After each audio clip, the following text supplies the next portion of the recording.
اگه بخوای بدونی اولین انسان‌ها کی فهمیدن چطور شهر بسازن، چطور بنویسن و حتی چطور زمان رو اندازه بگیرن، باید برگردی به جایی که بهش میگن بین النهرین. یه سرزمین باستانی که بین دو تا رود بزرگ قرار داشت، دجله و فرات. همین دو رود باعث شدن اونجا به یه بهشت وسط بیابون تبدیل بشه. جایی که انسان‌ها از شکارچی بودن تبدیل شدن به سازنده تمدن. حدود 5500 سال پیش، یعنی تقریباً 3500 سال قبل از میلاد، انسان‌هایی توی منطقه‌ای که الان عراق و بخشایی از سوریه و ایران امروزیه یه کار خیلی بزرگ کردن. اونا اولین شهرهای واقعی دنیا رو ساختن. نه دهکده و اردوگاه، بلکه شهرهایی با خیابون، بازار، معبد و حتی اداره دولتی. اینجا بود که تمدن سومر متولد شد. همون تمدن سومر معروف که اسمش رو احتمالاً زیاد شنیدی.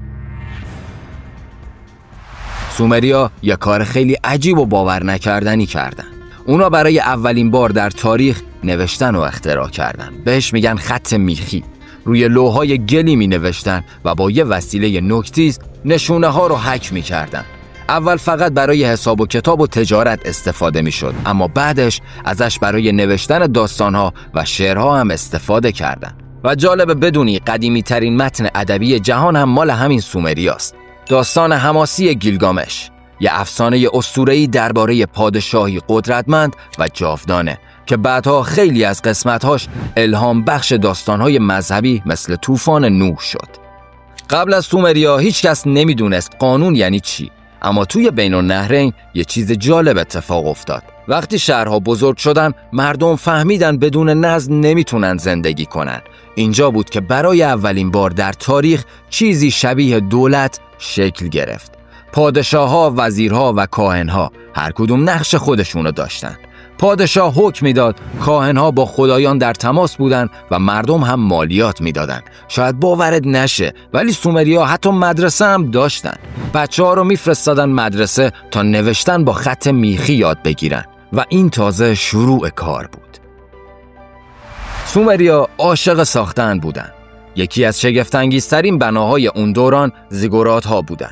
یه جور معبدهای پله‌ای غول‌پیکر که نوکشون تا آسمون میرفت. مثل یه هرم چند طبقه، اما پله پله بالا میرفت و روی هر طبقه کارهای خاصی انجام میدادن.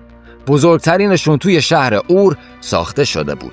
همون شهری که بعدها محل تولد ابراهیم پیامبر دونسته شد. زیگورات اور هم هنوز بخشایی ازش باقی مونده و باستانشناسا هم تونستن بازسازیش کنن.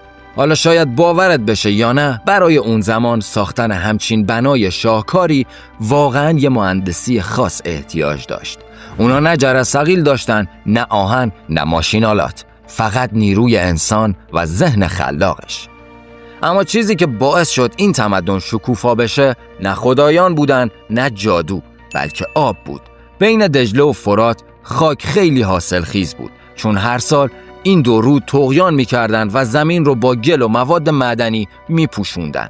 به همین دلیل کشاورزی رشد کرد و مردم تونستن غذای زیادی تولید کنن. وقتی غذا زیاد شد، مردم دیگه مجبور نبودن همش شکار کنن یا کوچ کنن.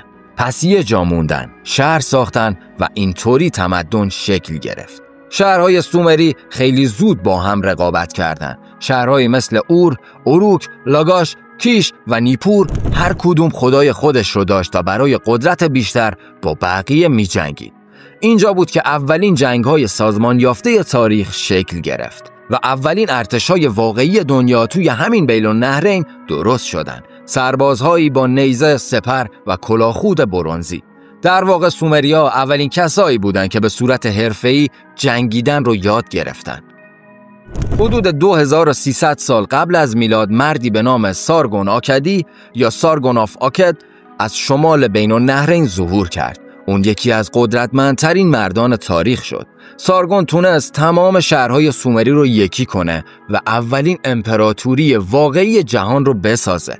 زبان سومری جای خودش رو به زبان آکدی داد، اما فرهنگ و علم سومریا هنوز زنده بود. اون موقع پایتختش آگاده یا آکد بود، ولی هنوز هیچ باستانشناسی نتونسته مکان دقیقش رو پیدا کنه. انگار اون شهر واقعاً از روی زمین محو شده. سارگون با تسلط بر سومر و بابل اولین بار تونست یه دولت متمرکز بسازه. دیگه خبری از پادشاه‌های کوچیک و مستقل نبود. همه زیر دست یه شاه بودن و اون شاه هم خودش بود. مردم بین النهرین توی یه منطقه خیلی گرم و خشک زندگی می‌کردن. تابستونا هوا گاهی تا 50 درجه هم میرسید، ولی جالبه بدونی خونه‌هاشون اونقدر خنک و با فکر ساخته شده بود که حتی بدون کولر یا پنکه داخلشون قابل تحمل بود. تقریبا همه خونه‌ها با خشت خام ساخته شدن، چون ارزون، سبک و عایق حرارتی فوق‌العاده‌ای بود. اما نکته جالب اینه که بعضی خونه‌ها دیوارهایی به ضخامت نیم متر داشتن تا گرما اصلاً وارد نشه. سقف‌ها معمولاً صاف بودن و با تنه درخت نخل، نی و گل ساخته می‌شدن و مردم شبا موقع گرما می‌رفتن روی پشت بوم می‌خوابیدن زیر آسمون پرستاره بین النهرین. یکی از باحال‌ترین چیزا در مورد معماری اون دوران این بود که مردم یاد گرفته بودن هوا رو هدایت کنن. توی بعضی شهرها مثل بابل، توی خونه‌ها سوراخ‌هایی توی سقف یا دیوار تعبیه شده بود که هوا ازش عبور می‌کرد و باعث جریان باد می‌شد. یه جور کولر بادی باستانی.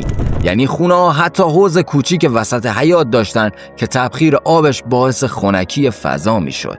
یعنی واقعاً میدونستن چطور از طبیعت برای آسایش خودشون استفاده کنن. ظاهر خونه‌ها خیلی ساده بود، چون بیرونش با گل پوشیده میشد و رنگ خاصی نداشت، اما داخل یه دنیای دیگه بود. بیشتر خونه‌ها یه حیاط مرکزی داشتن که بقیه اتاقا دور تا دورش بودن. اونجا آشپزی میکردن، بچه‌ها بازی میکردن، مهمونا رو اونجا مینشوندن و حتی عبادت میکردن. تو بعضی خونه‌ها دیوارها با کاشی‌های لعابدار و رنگی تزیین میشد، مخصوصاً توی خونه‌های ثروتمندا.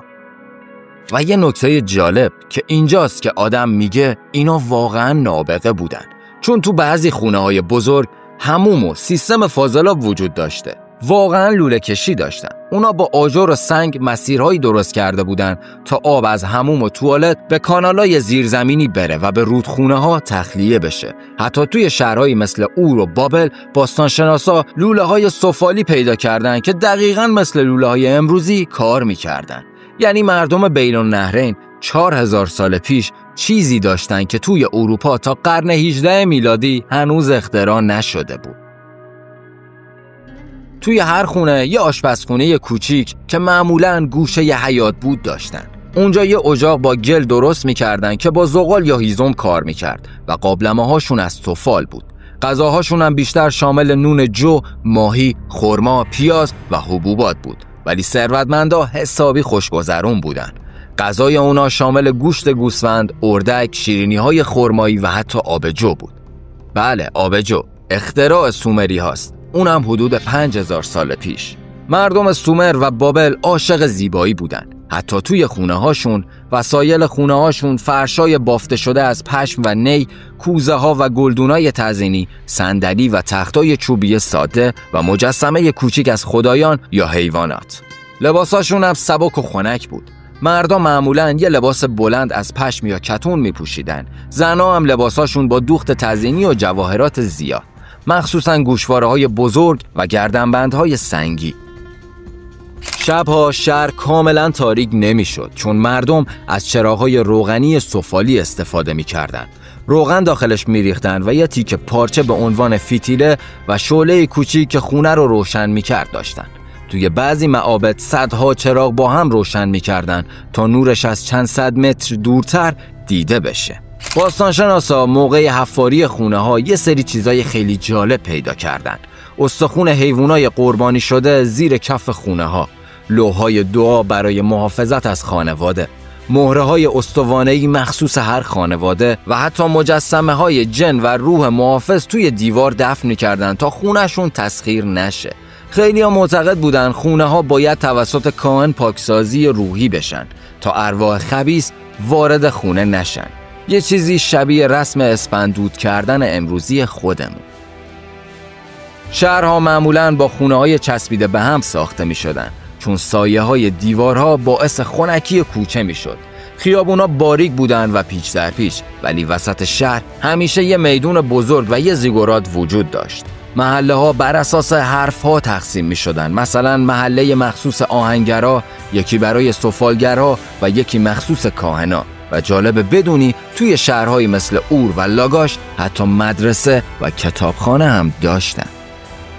واقعا جالبه که حدود 5500 سال پیش سومریا تونستن اینجوری زندگی کنن و در کنار هم با این پیشرفت بزرگ دووم بیارن.